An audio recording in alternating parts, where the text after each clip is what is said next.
Corona vaccine के लिए registration के नाम पर ठगी का नया धंधा शुरू हुआ है। इससे लोगों को सतर्क रहना होगा। कोरोना वैक्सीन के लिए रजिस्ट्रेशन के लिए आ रहे फोन चर्चा के केंद्र बिंदु में हैं। इन फोन कॉल के दौरान लोगों से रजिस्ट्रेशन के नाम पर आधार कार्ड का नंबर मांगा जा रहा है। इसके उपरांत मोबाइल पर OTP आने पर उसका नंबर यह कहकर मांगा जा रहा है कि OTP आते ही संबंधित व्यक्ति का रजिस्ट्रेशन हो जाएगा और उसे वैक्सीन मिल जाएगी।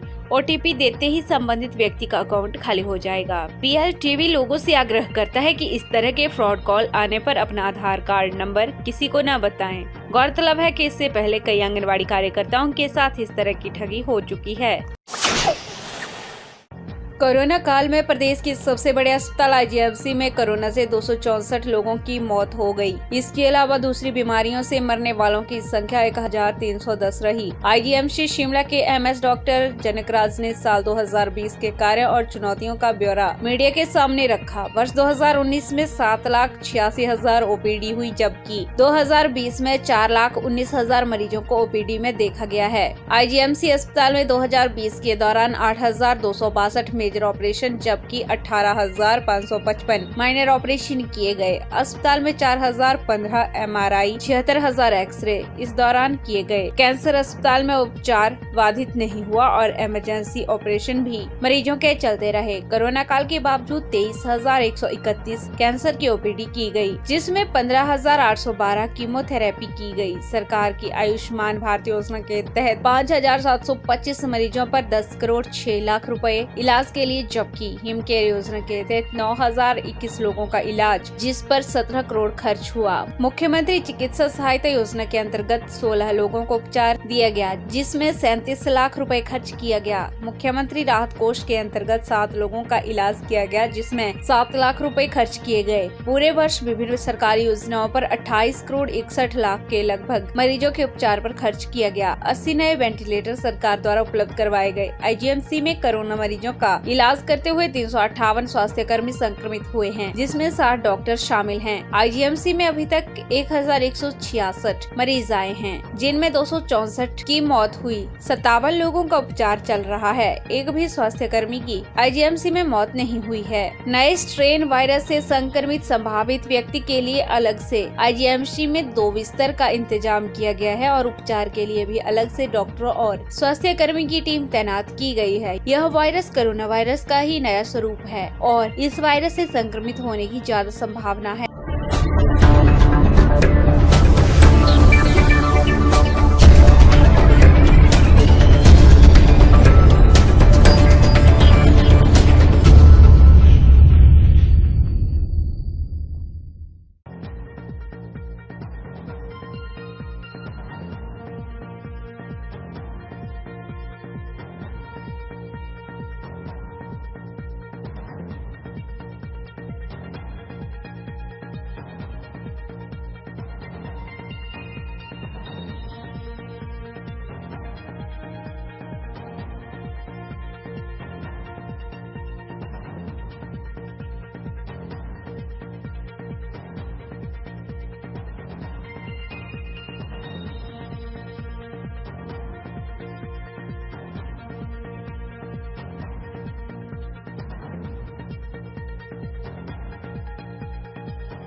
सीटू के अखिल भारतीय आह्वान पर देश भर में 1 लाख कार्यस्थलों पर मजदूरों द्वारा जोरदार प्रदर्शन किए गए। शिमला में भी सीटू ने उपायुक्त कार्यालय के बाहर धरना प्रदर्शन किया। सीटू प्रदेश अध्यक्ष विजेंद्र मेहरा ने कहा कि श्रम कानूनों को खत्म कर बनाई गई मजदूर विरोधी 4 श्रम संहिताओं के खिलाफ न्यूनतम वेतन 21,000 रूपए घोषित करने, आंगनबाड़ी मिड डे मील व आशा वर्कर्स को सरकारी कर्मचारी घोषित करने व हरियाणा की तर्ज पर वेतन देने, फिक्स टर्म, ठेका, पार्ट टाइम, टेम्परेरी व कॉन्ट्रैक्ट रोजगार पर अंकुश लगाने, 8 के बजाय 12 घंटे ड्यूटी करने के खिलाफ, कोरोना काल में हुई करोड़ों मजदूरों की छंटनी, भारी बेरोजगारी, हर आयकर मुक्त परिवार को 7,500 रूपए की आर्थिक मदद करना।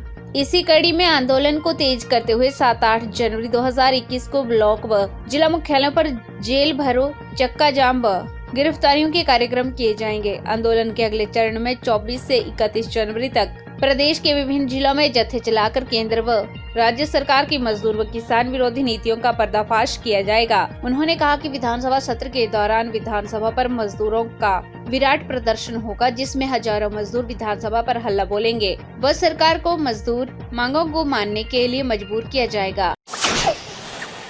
हिमाचल के पूर्ण राज्यत्व की स्वर्ण जयंती वर्ष के अवसर पर लाहौल में स्नो फेस्टिवल के रूप में उत्सव आयोजित किया जाएगा। पर्यटन विकास के लिए लाहौल स्पीति के जनजातीय कला, संस्कृति, हस्तशिल्प तथा पारंपरिक वेशभूषा को बढ़ावा देने के उद्देश्य से लाहौल में स्नो फेस्टिवल का आयोजन किया जाएगा। यह जानकारी उपायुक्त पंकज राय ने पर्यटन एवं स्नो फेस्टिवल से संबंधित बैठक का आयोजन करने के उपरांत दी। बैठक में जनप्रतिनिधियों तथा अन्य हितधारकों ने भाग लिया। उपायुक्त ने जानकारी दी कि मुख्यमंत्री जयराम ठाकुर की इच्छा है कि अटल टनल रोहतांग के खुल जाने से लाहौल में पर्यटन के विकसित होने की अपार संभावनाएं हैं तथा इस वर्ष हिमाचल प्रदेश के पूर्ण राज्यत्व के स्वर्ण जयंती वर्ष के अवसर पर लाहौल को एक विश्व प्रसिद्ध पर्यटन स्थल के रूप में विकसित करने तथा यहाँ जनजातीय कला, संस्कृति, हस्तशिल्प तथा पारंपरिक वेशभूषा, स्थानीय व्यंजनों को बढ़ावा देने के उद्देश्य से इस वर्ष यहाँ स्नो फेस्टिवल की शुरुआत करने का निर्णय लिया गया है। उपायुक्त ने बताया कि लाहौल घाटी में बर्फ से जुड़ी साहसिक खेलों को बढ़ावा देने व लुप्त हो रही पारंपरिक खेलों व संस्कृति के संवर्धन के उद्देश्य से भी इस फेस्टिवल को मनाया जा रहा है। उन्होंने बताया कि 7 दिनों तक चलने वाले इस उत्सव में जिले के अलग अलग हिस्सों में मनाया जाएगा। पंकज राय ने कहा कि इस संबंध में बैठक कर विस्तृत चर्चा की गई, जिसमें समस्त प्रतिनिधियों ने अपने सुझाव दिए।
चंगरधार क्षेत्र में पड़ने वाली दुर्गम पंचायत बड़ के वार्ड नंबर 1 दगोह की बेटी ने महिला तकनीकी विश्वविद्यालय दिल्ली से रसायन शास्त्र विषय में डॉक्टर ऑफ फिलोसफी की डिग्री हासिल करके दिल्ली विश्वविद्यालय में सहायक प्रोफेसर के पद पर युक्त होकर समस्त क्षेत्र को गौरवान्वित किया है। मात्र 28 वर्ष की आयु में इतना बड़ा मुकाम हासिल करने वाली बेटी शिवानी पुत्री रामकृष्ण व कृष्णा कुमारी पौत्री धर्म सिंह व स्वर्गीय गीता देवी ने प्राथमिक व उच्च स्तर की शिक्षा न्यूगल पब्लिक स्कूल बिंद्रावन से प्राप्त करने के पश्चात शिमला विश्वविद्यालय से ग्रेजुएट व पोस्ट ग्रेजुएट स्तर की शिक्षा ग्रहण की है। इसके बाद शिवानी ने महिला तकनीकी विश्वविद्यालय दिल्ली से केमिस्ट्री विषय में पीएचडी करने के बाद दिल्ली विश्वविद्यालय में ही केमिस्ट्री डिपार्टमेंट में असिस्टेंट प्रोफेसर के पद पर नियुक्त होकर बेटी बचाओ बेटी पढ़ाओ की कहावत को चरितार्थ करते हुए भावी युवाओं के लिए प्रेरणा स्रोत बनी है। शिवानी के पिता रामकृष्ण भारतीय सेना से सेवानिवृत्त हुए हैं, जबकि माता कृष्णा कुमारी गृहिणी हैं। शिवानी के अनुसार उनका यह सपना उनके भाई मेजर मधुसूदन, जो कि भारतीय सेना में कार्यरत हैं, के मार्गदर्शन व सहयोग के चलते संभव हुआ है, जबकि दादा दादी व माता पिता सहित अध्यापकों का सहयोग व आशीर्वाद बहुत अधिक सहायक रहा है। शिवानी भविष्य में बड़ा मुकाम हासिल करके क्षेत्र व परिवार का नाम ऊंचा उठाने का सपना संजोकर आगे बढ़ना चाहती है।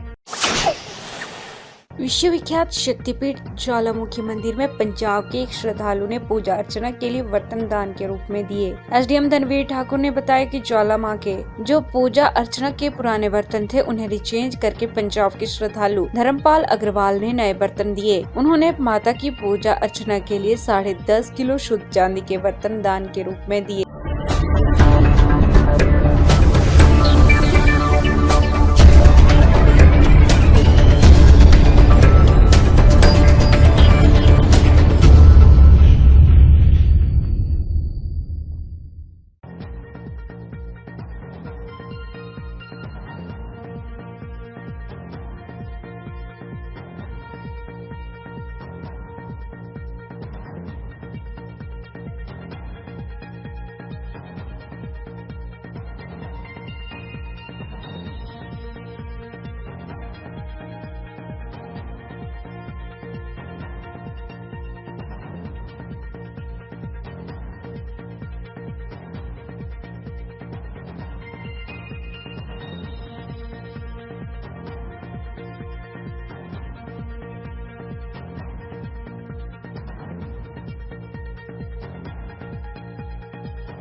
योग के द्वारा हम अपने शरीर को मजबूत बना सकते हैं। योग में ऐसे आसन भी हैं जिनके द्वारा शरीर के एक एक अंग को सुंदर आकार दे सकते हैं। जी हाँ, योग में वह शक्ति है जिसके रोजाना के अभ्यास से स्वास्थ्य लाभ तो होता ही है, साथ में हमारे शरीर को मजबूती भी मिलती है। अजय शर्मा ने बताया कि यदि हम जांघों व नितंबों को मजबूत करना चाहते हैं तो उसके लिए रोजाना उत्तान पृष्ठन आसन को लगाएं। उन्होंने बताया कि इस आसन को लगाने के लिए सबसे पहले योगा मैट पर पर्वतासन लगाते हुए दोनों घुटनों व हाथों को जमीन पर लगाएं। अब बाएं पैर को हाथों के पास ले जाएं और दोनों हाथों को जमीन से सटा दें। फिर बाएं हाथ से दाएं पैर को टांगों के बीच से पकड़ लें। 1 मिनट तक इसी स्थिति में बने रहें। तत्पश्चात आराम अवस्था में आ जाएं। अजय शर्मा ने बताया कि इस आसन को लगाने से शरीर को काफी मजबूती मिलती है और कमर से नीचे वाला हिस्सा मजबूत और आकर्षक बनने लग जाता है। इसलिए इस आसन को जरूर लगाना चाहिए और रोजाना अभ्यास करना चाहिए।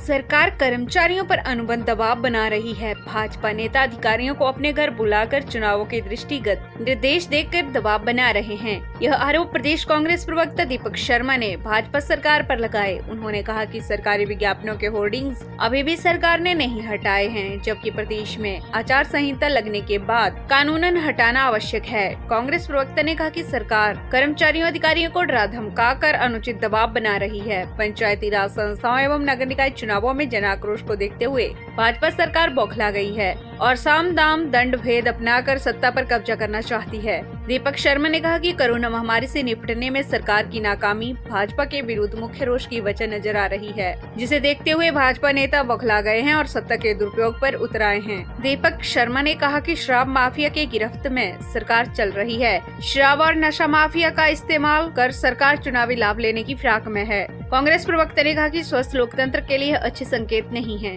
भाजपा लोकतंत्र की हत्या करने पर उतारू है। पंचायती राज प्रणाली की मूल भावना को सरकार ठेस पहुंचा रही है। दीपक शर्मा ने कहा कि कोरोना महामारी के नए स्ट्रेन के चलते सरकार को और ज्यादा सतर्कता बरतने की आवश्यकता है, लेकिन सरकार उसी ढीली चाल में चल रही है जिसमें गत वर्ष से लड़खड़ा रही है।